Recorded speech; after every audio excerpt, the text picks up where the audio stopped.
was reading an article recently in the New York Times, and I'm sure you guys have seen it as well, and this word came up, languish. I was thinking, this is an amazing word.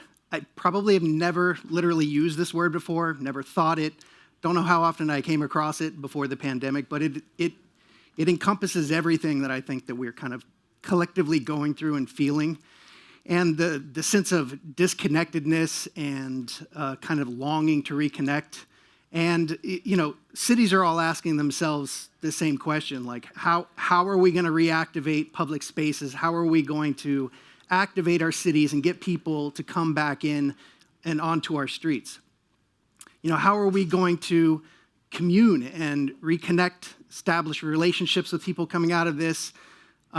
You know, how are we going to create a sense of unity, feel like a connected community again? And, you know, I also hear people talking about they can't wait for the new normal. Not interested. You know, I'm not really interested in going backwards, and I'm certainly not interested in normal. And I think that actually right now we have this tremendous opportunity to do something transformative and to go out into our cities and to reimagine them as vibrant canvases and these amazing playgrounds where we can activate public space, invite people back in, create conversations through art, with art, and reconnect with each other in doing so. So we've been throwing this festival in Boston called Illuminus, and we've done it elsewhere in other cities up and down the East Coast. And it's all about giving artist agency to go out there, and it's really simple. Permission, access, and a little bit of resources, sometimes a lot of resources, to go out and to basically transform a city and to show it what it could look like through an artist's lens. These are some of the things that I hear when I step out into the street, which I love.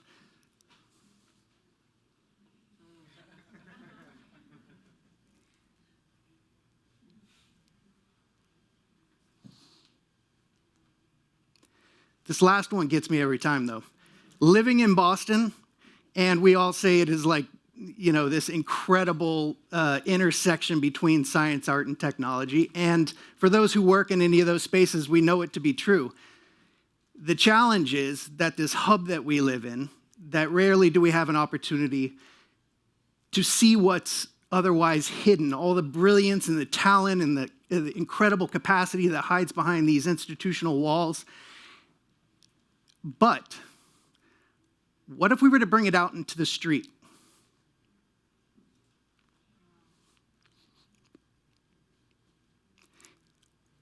What if we were to make this brilliance accessible to everyone? Otherwise, empty retail spaces, more so even now than before, turned into vibrant gallery spaces. Empty parking garages. This one's not empty. Instead of the science, art, and technology, and being relegated into a scientific environment, this can become like this exhibition space where people can go and they can see this stuff live and in person and with others. We can see and appreciate the brilliance that we have in the city. And what's amazing too is that it's contextual, that we get to project and we get to kind of overlay these realities into the architectural spaces and to the textures, so it only enriches the experience. Otherwise, empty street turns into this incredible musical pavilion at night. A lot of artists do not have the capacity on their own to go out and make these things happen. So what's been fun over the last 10 or 12 years is that we've developed a lot of new systems. And whereas we started with cameras and we're trying to figure this stuff out with a 4K camera on a table and making little mock-ups, and now we're able to really mix reality. I mean, you hear about the Metaverse. I don't know about you guys, but I am in no way interested in going back to my screen after this. I would propose the Metroverse. So here we give artists a canvas. We simply enable them with some simple templates, and we basically use our knowledge of technology and how to format and take their work and make it experiential, make it interactive, to overlay that into public space so that we can make these type of transformative experiences accessible to everyone. So now the street empty alleyway becomes this incredible playground.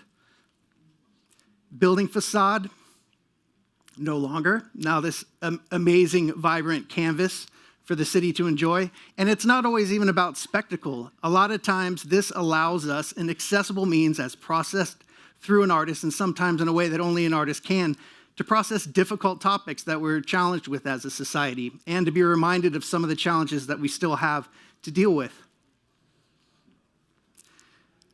One such installation that we did actually during the pandemic, which was interesting, is that there was a lot of conversations going around, and this for me was testament as to how, art doesn't have to be in retrospect. There is living art going on, or opportunities for art to live in these public spaces, and for art to become an opportunity for civic discourse and a conversational piece. Art can be both the question and the answer. So what do we do when we start pulling Christopher Columbus statues off of pediments around our city? We engage the city in a conversation, working with an artist, Cedric Douglas here, who's Boston-based, and we ask them, who would you nominate? Who would you commemorate in a public forum like this and put on a pedestal in your community? A person of color, an indigenous person. We worked for weeks with the community to come up with a list of names. We were able, almost in real time, to go into a studio environment, carve up a bunch of foam that was donated to us, and pull this out into the street. Of course, we were afraid the police would show up, and they did, and they loved it. And, I'm always afraid of, I'll tell this quick story, but I remember the first time I did a festival in New York, literally projecting onto the side of a huge cathedral, and then hiding behind a parapet, thinking, I hope the police don't catch me. And realizing I'm projecting on the side of a cathedral from a building across the street, hoping the police don't notice. They did show up, and they did notice. And as soon as that first spectacle was over, they cheered. They play it again, was what they were yelling from the ground. How the public embraces these type of spectacles is an amazing thing.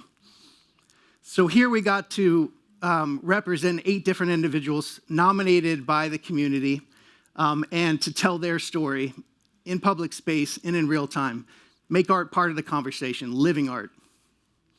What would the world look like to a kid to grow up in this type of space? What would be possible?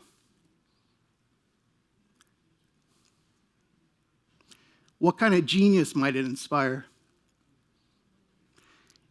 And for us older generations, imagine walking down the street that you do every day, but now you're forced to recontextualize yourself in that public space and to think about your relationships, not only with your surrounding environment, but with all the people around you.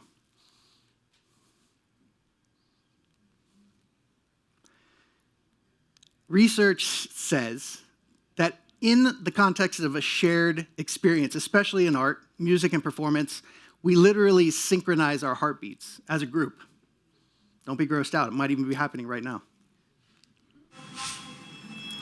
But in 2015, a group of 9 artists wove their way through a crowd of about 45,000 people on Lansdowne Street. We've all maybe seen the backside of the Green Monster. They climbed up into the steel structures, and they had mapped out all these steel girders. We put contact microphones all over the place, and then we transmitted the strikes, percussive strikes, to a projection system across the street. Interactive pavilion in real time.